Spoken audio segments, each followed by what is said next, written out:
Sabe o que a gente adora fazer aqui no canal? Receber os telefones antecipadamente e trazer eles para vocês aqui em primeira mão. Nada mais, nada menos que um marco aqui na história. Primeiro, a gente atingiu 50 mil inscritos. Muito obrigado a vocês que nos assistem. Segundo, os telefones da Poco fizeram aqui, sempre marcaram épocas, né? Seja abrindo a temporada ou fechando. Agora o Poco F5 chegou para comemorar os 50 mil inscritos. E vocês vão ter aí, ô editor, eles vão ter, ó, mind blowing com relação ao desempenho desse cara. Fica ligado.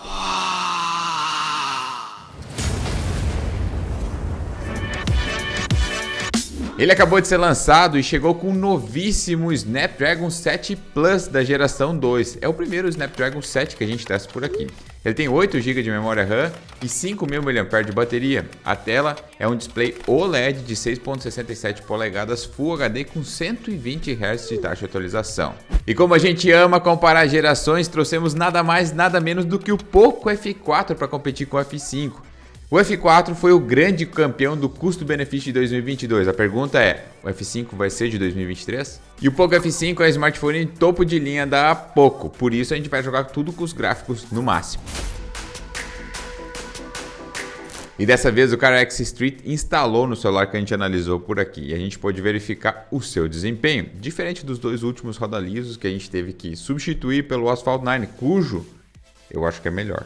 Bem, o Poco F5 está rodando o game com 30 frames de média e uma estabilidade de 99%. A autonomia da bateria foi de 4 horas e 35. Selo roda para o Poco F5 no CarX Street com gráfico no máximo. A concorrência foi acirrada nesse aqui, pois os dois aparelhos maximizaram a performance no nosso Call of Duty Mobile. Existe um porém nisso. O F5, por mais que permita maximizar os gráficos na alta qualidade, alguns efeitos gráficos específicos do modo Battle Royale e do multiplayer simplesmente estão bloqueados. Mas é coisa simples e provavelmente será consertado em futuras atualizações do game. Quanto à performance, tanto o F5 quanto o F4 gabaritaram o COD Mobile, atingindo 60 frames de média com 100% de estabilidade. E a autonomia do F5 foi de 4 horas e 35 também, igual do CarX Street. Por fim, os dois aparelhos testados recebem o selo roda liso. E mais uma vez, dois resultados apertadíssimos de alto nível. Os dois smartphones conseguiram atingir as frame rates mais altas que muitas vezes aqui estão bloqueadas em outros aparelhos. Os gráficos mais elevados também estão habilitados nos dois. Partindo então para o desempenho, os celulares gabaritaram a pontuação de 60 frames a 100% de estabilidade. O Poco F5 obteve uma autonomia da bateria de 4 horas e 55 minutos. Selo roda liso para os dois smartphones testados. E partindo agora para o nosso game esportivo do canal, nada normal aconteceu na gameplay do eFootball. O game funcionou exatamente como ele deveria, sem nenhuma engasgada ou travada, abrindo rapidamente os menus e também as partidas. A performance do Poco F5 foi um gabarito de 60 frames a 100% de estabilidade, com uma autonomia de 6 horas e 55 minutos. O Poco F4 não chegou a ser testado nesse game. Selo roda liso para o Poco F5. A gente sabe que o Fortnite é um jogo difícil de funcionar corretamente em qualquer celular, por isso a gente passou um paninho aqui para o Poco F5, que não rodou com perfeição o Battle Royale. O que acontece sempre são aquelas travadas chatas e súbitas durante a partida. O Fortnite conversa melhor com os aparelhos da Samsung, por isso que em outros smartphones, por mais que fortes eles sejam, muitas vezes dá umas tancadinhas aí no Fortnite, né? O F5 pegou uma média de 50 frames com uma mínima de 38, o F4 saiu um pouco melhor. Podia ser um pouco. Pontuando 61 frames de média com mínima de 40. Selo roda liso para os dois, porém quem levou a melhor nessa foi o Poco F4. E desde que o mundo é mundo, o Poco F4 compete sozinho na etapa do Free Fire aqui no roda liso, porque nenhum dos outros aparelhos conseguiu a façanha de passar 60 frames. Só que dessa vez a gente conseguiu um outro aparelho que bate de frente com o rei do Free Fire, que é o Poco F5, e ele atingiu a média de 90 frames com 100% de estabilidade, assim como no Poco F4. A autonomia foi de 5 horas e 40, e sem sombra de dúvida o F5 é um dos melhores smartphones para jogar o fogo livre, selo roda competitivo. E se você se decepcionou com os resultados lado a lado dos últimos games, Saiba que no Genshin foi o completo oposto disso. Se liga.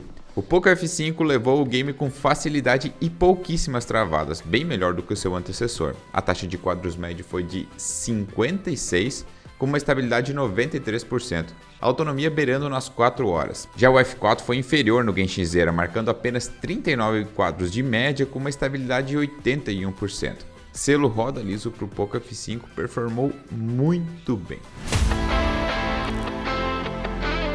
E no Mortal Kombat, hein? O vencedor foi o Poco F5, dá uma olhada. Por mais que o desempenho dos dois aparelhos resulte num número muito próximo, ainda é possível notar diferenças cruciais entre os dois no Mortal Kombat, e isso é um exemplo que eu vou mostrar para vocês agora. O F4 ficou travado nos 110 frames de média, com 100% de estabilidade, o que certamente, né, editor, tá longe de ser ruim.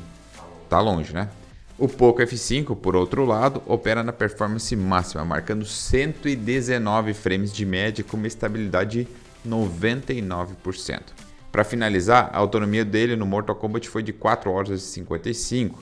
Selo roda competitivo para os dois, porém quem levou a melhor foi o Poco F5. Analisamos o Poco F5 no PUBG com o GFX Tools ligado, que atingiu a média de 90 frames com 100% de estabilidade, só que a autonomia foi em 3 horas e 30. O Poco F4 ficou defasado na marca dos 40 frames porque a gente não chegou a testar com o GFX Tools e ele obteve 100% de estabilidade. Selo roda liso para o Poco F5 com os gráficos no máximo em PUBG com o GFX Tools, lembra? Foi quase que o Poco F5 atingiu o primeiro lugar no ranking de desempenho do Tower of Fantasy. Porém, infelizmente, ele permaneceu na segunda colocação, o que não é nada ruim, não me entenda mal. A taxa de quadros média do Poco F5 foi de 75 frames com uma estabilidade de 96% e míseras 3 horas de duração. O Poco F4 não chegou a ser testado nesse game ainda. Selo roda competitivo para o F5 no Tower of Fantasy com os gráficos no máximo. A gente jogou aquela hora de Call of Duty Mobile para saber quanta bateria é perdida nesse período, assim como a temperatura do aparelho. E depois de 1 hora de jogatina, o F5 aqueceu 14 graus na sua superfície e perdeu 15% da bateria. Os números não são excelentes, porém estão na média de outros smartphones que a gente já testou por aqui. E se você quiser torrar a bateria e aquecer o Poco F5, terá que se esforçar bastante, pois esse aparelho aqui não saiu do controle em momento nenhum enquanto a gente jogava Call of Duty. O F5 é, olha, um dos melhores celulares para jogar. Não tenha dúvidas quanto a isso. A sua bateria é muito boa, o aparelho não esquenta muito, o sistema possui uma ótima compatibilidade com vários games e no geral é simplesmente um smartphone muito rápido e performático. Não existem críticas que possam bater de frente com o Poco F5 quando a gente está falando de desempenho especificamente em jogos. O Snapdragon 7 da geração 2 mostrou que ele consegue bater de frente com o Snapdragon da série 8. Não sei se vocês repararam isso, mas porra, ele foi tão bem quanto, se não melhor, do que os outros. E é importante salientar que mesmo comparando com seu tão famoso antecessor, que é o Poco F4, a gente não conseguiu achar falhas e imperfeições. O Poco F5 é um upgrade direto de tudo que era bom no F4 em questão de desempenho. E com isso ele receberá honrosamente um selo roda competitivo no nosso teste de jogos com os gráficos no máximo, ocupando o primeiro lugar do ranking. Exatamente. Bateu S23 Ultra, bateu Edge 30 Ultra, bateu o ROG Phone 6. Por quê? Porque Free Fire, editor. Free Fire passou para 90 frames. Tower Fantasy foi bem, Genshin foi bem. Por isso que ele precisa estar em primeiro lugar, porque foi super bem em todos os jogos. Simplesmente assim. Certo? Grande abraço e até o próximo vídeo.